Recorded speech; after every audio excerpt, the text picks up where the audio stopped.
Hello everyone and welcome back to my channel. I hope that you're doing well. If you're noticing a difference with the video quality or picture, that's because my normal camera ran out of batteries, which is kind of ironic because in my last video I was saying how much this one runs out of batteries. In the middle of that, my camera ran out of battery, of course. I feel like I had this coming to me. Anyway, today's video, you might be a little bit shocked at the title. I know I was when I first thought about it, but do not panic. The reason why I feel like I need to make this video is because I've had a lot of people recently messaging me saying how much my videos have helped them, and also that my videos have inspired them to move here. And while that is amazing, that also kind of scares me a little bit because I don't know what they like and dislike. I don't know the kind of people that they are. And as you know, I am not quiet about my love for Victoria, but that's because I like what I like and it fits my lifestyle. But honestly, Victoria is not for everyone. In fact, I feel like more people probably wouldn't like to live in Victoria. That sounds really weird, especially considering that I always talk about how much that I love living here. But that's why I thought I would make this video just to tell you a few reasons why people shouldn't move here and why people leave here. Now, this isn't to put anybody off. This is just something that I'm saying you should perhaps consider before making the commitment to move if you can. These things are obviously not the be all and end all. Obviously there's a lot of pros and a lot of cons to everywhere, but I feel like these 5 reasons are probably some of the reasons why people would consider not moving, why they would want to leave, and why Victoria really wouldn't be a good fit for them. And again, if you are into this kind of content, I post videos like this every single week, generally about living abroad and mainly living in Canada and British Columbia and Vancouver Island because that's where I am. So if you do enjoy this, don't forget to check out my channel and subscribe if you want to. I feel like that line gets cheesier every single time I say it. I don't even know where it came from. It's not even scripted, so. Anyway, the first reason why Victoria probably wouldn't be a good fit for you is one that is actually a reason why many people move here, and it's one that I've spoke about a lot, and that is the weather. Now, as you will know if you've watched any of my videos before, Victoria gets very mild weather all year round. In the summer, it doesn't really get too hot. In the winter, it doesn't get too cold. We get less rain than Toronto, although that's a secret. I'm not supposed to tell anybody. I feel like Islanders are really quiet about that and they don't tell anyone because they say that they don't want people to move here, which is kind of weird to me, but I don't know, I'm telling you, so I guess the secret's out. However, when we do get rain, we get a lot of rain. We only get rain kind of in the months of November to about February. And it all kind of happens at once. We very rarely get rain in the summer, as you may have seen that there are a lot of wildfires in BC in the summer. That's because we didn't have rain for weeks and weeks and weeks and weeks. So it was very dry. The grass was like brown and gross, and yeah, we don't get a lot of rain in the summer at all. But in the wintertime, where some places get snow, we get rain. And we get a lot of rain, just all in one go. So I guess it feels like more rain, if that makes sense. So I feel like if you don't like rain, you're gonna be very unhappy in the wintertime. Even though it doesn't last for too long in the grand scheme of things, it's only a couple of months or a few weeks where it's really, really bad, but that can make a big difference to people. Also, the fact that we just get mild weather all year round might be a big put off to some people. For example, unlike places like Toronto or Calgary or Montreal, we don't get those really, really hot summers. It never really gets above 25, and 25 is kind of really quite a lot for Victoria. If you go up island, it slightly changes, but down here in Victoria,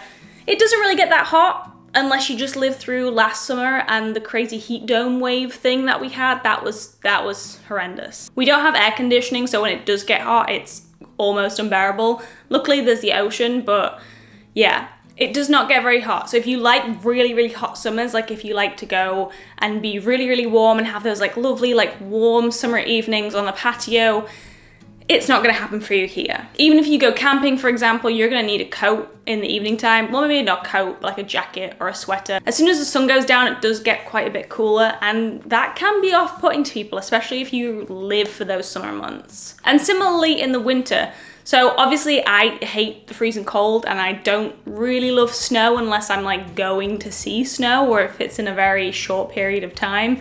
But a lot of people really love snow, especially in Canada. The winter season is big for like snowshoeing and snowmobiling ice hockey and skiing, snowboarding, things like that. And they're not really things that you can do here. It gets very rainy and that's about it. I mean, we've had snow. It's not like Victoria doesn't experience snow, but we got it for like one day. And for me, that was amazing. It was like one day of really, really heavy snow. And then after 48 hours, it was gone. So it was that beautiful white fluffiness. And then it just melted away like nothing happened. For me, that's perfect. For others, not so much. Some people would rather have those freezing cold temperatures and snow over the crazy amounts of rain that we do get in the wintertime. So yeah, the weather, even though it is mild all year round, and for people that love golf, you can golf all year round, that doesn't appeal to everybody. Some people do like those 4 very distinctive seasons. Now, Victoria does get 4 seasons, but they're just not as distinctive as other places. For example, our fall colors, which are a big thing out east, don't really compare. We do get those beautiful orange trees, but it's nothing like out east where they have those big red maple leaves and those amazing vibrant colors. It just doesn't happen. Although I feel like our winter doesn't really exist. I would say we have 3 distinctive seasons and then we kind of have a little bit of winter. I feel like the fall kind of lasts a really long time and then it suddenly flips into spring. So for example, it's November now and I've already started to see buds on the trees. So winter doesn't, I feel like, exist here. Everything's still very much green, nothing really goes dormant. Pretty much as soon as the leaves fall, buds appear, so it's almost like winter is not a thing. So if winter is your favorite month, for the reasons that everyone loves winter, for like being cozy by a fire and having those cool, crisp winter days, although it definitely does get colder, don't get me wrong, but it's not like those cool, dry, crisp winter days where you kind of bundle up and it's like snowy outside. If you like that, Victoria is going to be a sore disappointment for you. However, if you like milder temperatures and you don't really care about those other things, then it's perfect.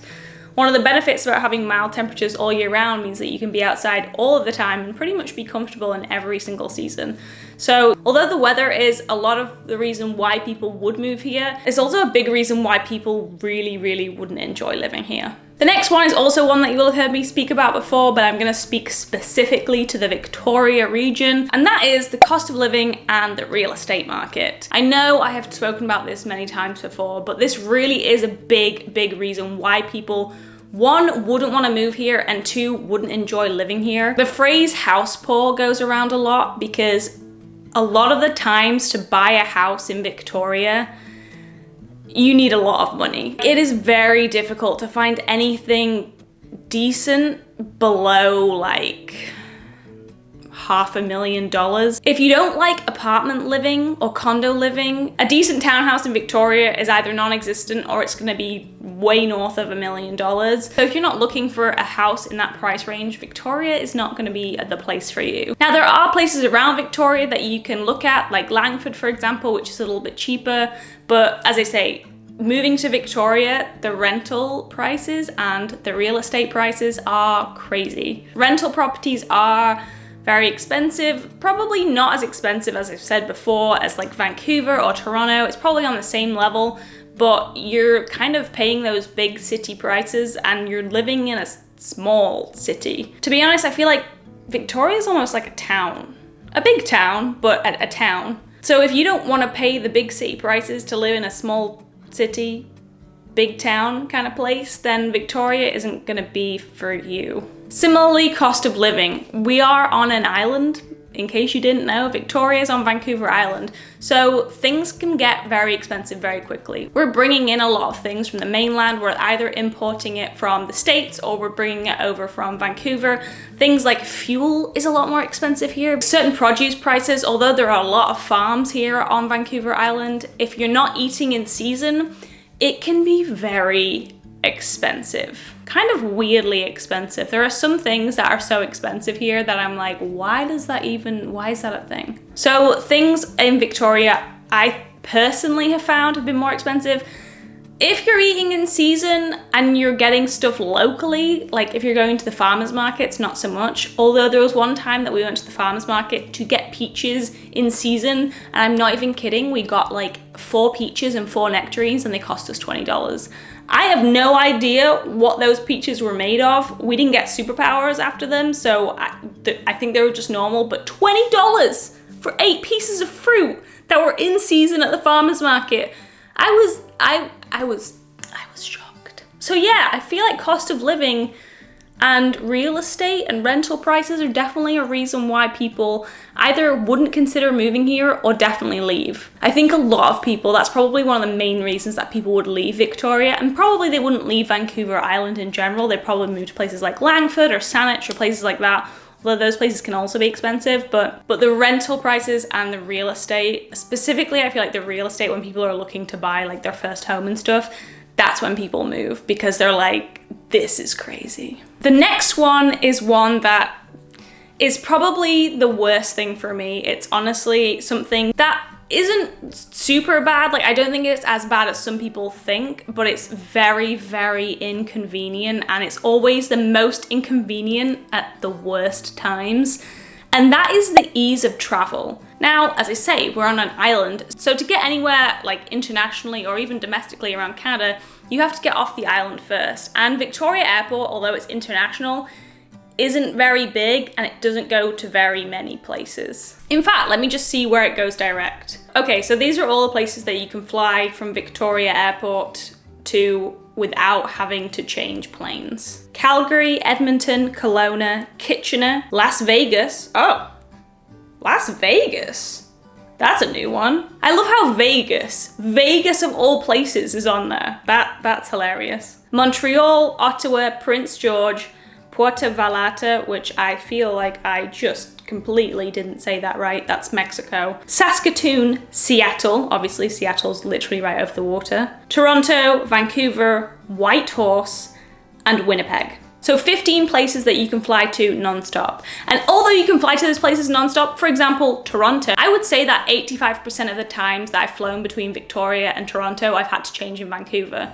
For no other reason that either the flight's been cancelled, it didn't fly at that time, it was a really inconvenient time, it was too expensive, or there was no direct flights on the day that we wanted to fly. So although it says that these places are direct, you're not always gonna get them direct. So unless you wanna go to Vegas, I can't believe that Vegas is one. Like, the two places in the States are Vegas and Seattle. Seattle, I understand. Vegas? Is that many people from Victoria going to Vegas? That is wild. Swoop Airlines, straight to Vegas. They call it Victoria International Airport, but there's like, what, 3 destinations that go internationally? So yeah, for everything else, you have to fly to a different airport. Now you would think, you know, you could just fly to Vancouver, or you could get the ferry to Vancouver, or you get the seaplane to Vancouver. There are many ways to get to Vancouver. However, they're either very expensive, or they take a long time to get there, or when you go to book a flight, it doesn't take you through Vancouver. I don't know what this is with airlines, and it's been my biggest pet peeve. And you know, I didn't even think that this would be a thing, because to me, if you're going somewhere that Vancouver flies to, and Vancouver, you can get pretty much anywhere from Vancouver, you would think that it would automatically take you from Victoria to Vancouver. But alas, it doesn't. I've had some crazy times when I'm trying to book flights and it takes me through Seattle, it takes me through Calgary, it takes me through Toronto. It can be very annoying. And also that flight, that little tiny like 11-minute flight can get very expensive. It adds sometimes an extra $500-600 onto your trip. So although it doesn't take a really long time to get there, the inconvenience, my friends, of trying to get to Vancouver to get on a flight is... This has been a very recent pain point to me, as you can tell, so it can be very frustrating. And if you're traveling internationally a lot, this can be a big off-put to people. Unless, of course, you're going to Vegas, apparently. You know, you're gonna be fine. If you're trying to travel anywhere from Victoria internationally, it can get to a lot of layovers very quickly. So for example, if I wanted to fly home to the UK, my kind of local airport would be Manchester in the north, so I would have to take at least 3 flights to get there from here. I would usually take Victoria to Vancouver, Vancouver to London, London to Manchester. Sometimes you can get direct flights from Vancouver to Manchester in the right season, but generally that would be the kind of route that you would take. But for some reason, a lot of the times it will not take me through Vancouver, When I'm looking to book a sector, it will take me through Seattle, it will take me through Calgary, Toronto, and sometimes it won't even take me to London. One time I looked and the route was Victoria to Seattle, Seattle to Zurich, Zurich to Manchester. I know, I'll just cross through 3 countries to get to where I want to be. Like you get the point. It can be very off-putting for people. There are a lot of ways to get off the island, but it doesn't mean that those ways are easy or convenient. And not just domestic or international air travel where you have to get to Vancouver. If you're going anywhere on the island, for example, Tofino, which is a big destination, not just for BC, but also for the rest of Canada, well, actually also for the rest of the world. Tofino is very, very famous. It's a little surf town up north of the island. And you would think that living on Vancouver Island and being in Victoria, that would make getting to Tofino super easy. I mean, if you look at it on a map, it's super close by. It's not though. So there's only one road that goes up the island, all the way up the island, and it does not go directly to Tofino. It goes up the east side of the island, round to Nanaimo, and then across, and then up. Now, if you could take a direct route from Victoria, it would take you about 2 hours. Nope. The route that you have to take, it takes 4 to 5 hours to get there. And that is on a good day. There's been construction in the mountains for a while, and it takes a lot longer sometimes. It really does depend. And in the winter time, when there is snow, because we do get snow up in the North Island, if you don't have winter tires, you are not going to want to go up there, my friends, trust me. Which makes it actually easier to get to Tofino from Vancouver. You can get a seaplane from Vancouver directly to Tofino. Again, this is one of those things where I'm like, why can we not get a seaplane from our harbour in Victoria to Tofino? Doesn't exist. You cannot fly from Victoria to Tofino. I guess they just expect everybody to drive. But you can fly from Vancouver to Tofino. So if you wanted to fly to Tofino from Victoria, you'd have to get a plane from Victoria to Vancouver to fly back to the island again. It's just travel. Travel is one of the things that is really difficult here. They don't even have a train on the island. They used to have a train, they got rid of it. I have no idea why. I think it's a pain point for a lot of people. So if you travel a lot and you want to get there conveniently, you want to get there quickly, Victoria is not the place for you. And you can tell it's one of my biggest pain points because I am an avid traveler. I'm also an expat, so I travel a lot. I have many flights booked at a time. And yeah, you know, after living in Toronto and living in the UK, where it is super easy to get around pretty much anywhere you want to go, Victoria, it takes it out of me. So yeah, that's definitely something to consider if you're moving here. The next thing that you really want to consider, especially if you are coming from a big city or you're used to big city living, is the lack of things to do and events, for example. You've heard me talk about this before. If you are a nature person like I am, you're gonna have a whale of a time. Literally, there are whales everywhere. You can go on your daily morning walk, look out to the ocean and see a pod of orcas or a humpback whale breaching. That's not even a joke. That's happened to me on more than one occasion. You can see harbor seals and otters and really cool looking seagulls. I don't care what anyone says, seagulls are one of the coolest animals ever and I freaking love them.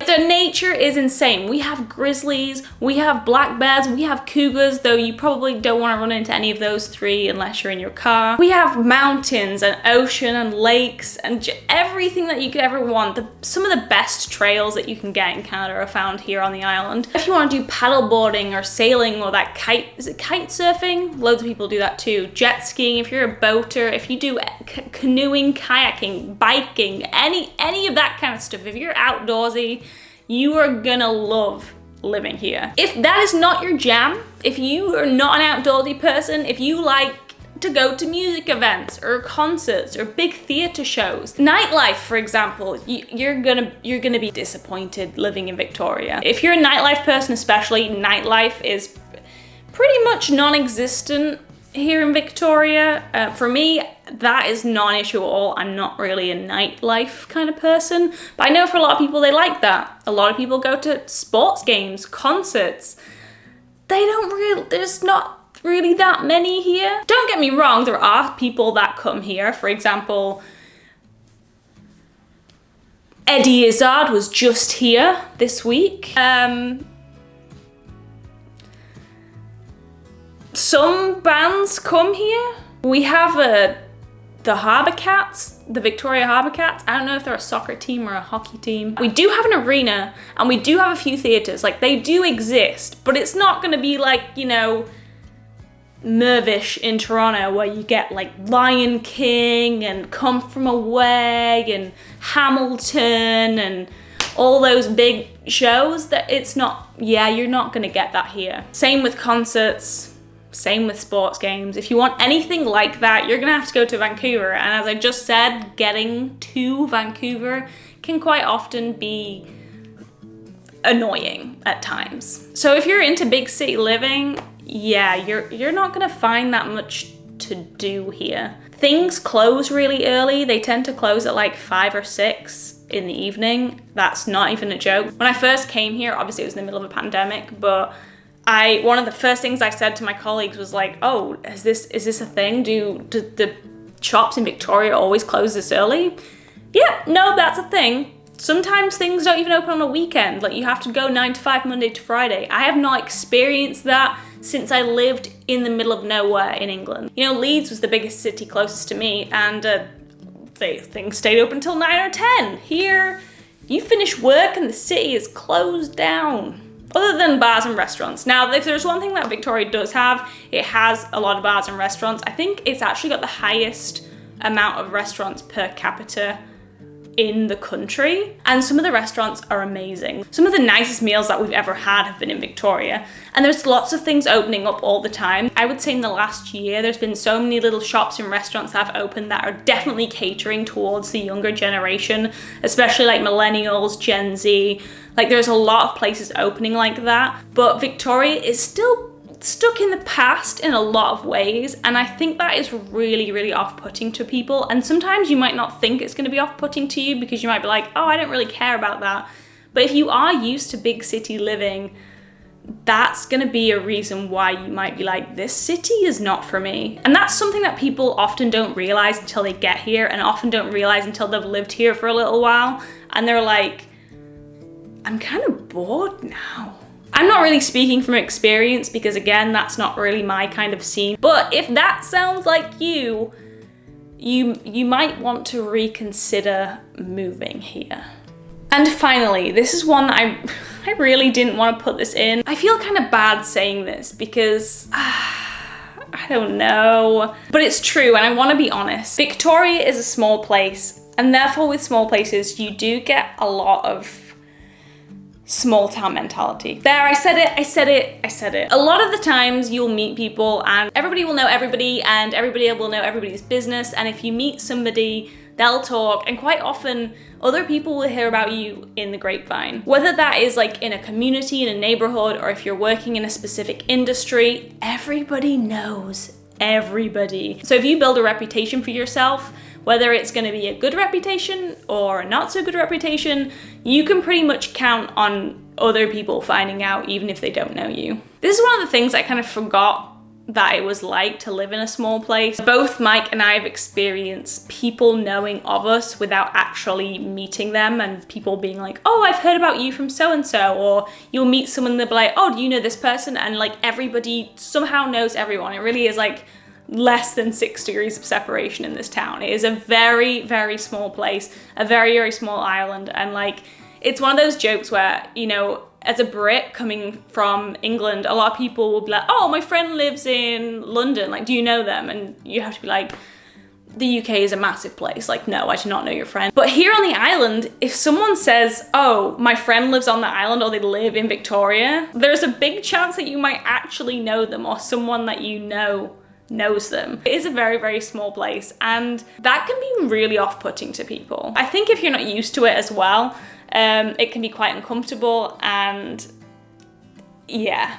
I think a lot of it is changing though, and I think that Victoria, as it used to be known as the newlyweds and nearly deads, it's definitely changing from that, and I think that the mentality of the population is changing too. It's definitely becoming a lot more open-minded, but if you're coming from a place like Toronto, for example, one of the best things about Toronto is like it is just a melting pot of cultures. Like everybody is welcomed, like no matter who you are, where you come from, how you identify, you will find your place in Toronto, you will find your people, everyone is super welcoming. And that's what I really, really loved about that city. And I feel like Victoria is not quite there yet. And that's not to say that people aren't lovely, because they are, and some of the loveliest people I've met have been in Victoria, but it does have a long ways to go, I feel like, and it is a reason why people do leave. So I wanted to include it, as uncomfortable as it makes me feel, because I don't like putting people into a box, and obviously it is not everybody who's like this, but it is something that I have noticed as someone who's moved in. It can be very cliquey, it can be very difficult to kind of get in with people, to make friends, to feel like you're fitting in. Yeah. And again, although there are a lot of people here, and there's a lot of people that move here from other places, it takes a while to settle in. I don't feel like I've settled into Victoria, especially with like social circles and things. I think it's gonna take longer for me to settle in here than it ever did in Toronto. It took me about 3 years to feel comfortable in Toronto. I feel like Victoria is going to take a lot longer. And I'm glad that I experienced Toronto first to kind of have an idea of how it felt, because I feel like if I'd have come to Victoria first, it would have been a lot more off-putting, if that makes sense. So yeah. So anyway, those are the 5 reasons why I feel like somebody wouldn't want to move to Victoria. Maybe you shouldn't move to Victoria, and they are reasons why a lot of people do leave Victoria. Victoria is not a perfect place, but to me, I love it. And obviously those things are just things that I have noticed, they're my own opinion, and not everybody is in the same box. Obviously, like with these things, you kind of generalize a lot, but like everyone's gonna have different opinions. Some people are gonna be like, oh, it's not that difficult to get to Vancouver, or oh, the weather isn't that bad at all. Like you can still go up island and go skiing if you want. So I know that there are a variety of opinions when it comes to this kind of stuff, but I just wanted to kind of give you a brief idea of some of the reasons why people probably wouldn't like living here, because I just want to be honest with you. And especially if you're considering moving here and you're watching this channel being like, oh my gosh, like she has nothing bad to say about Victoria.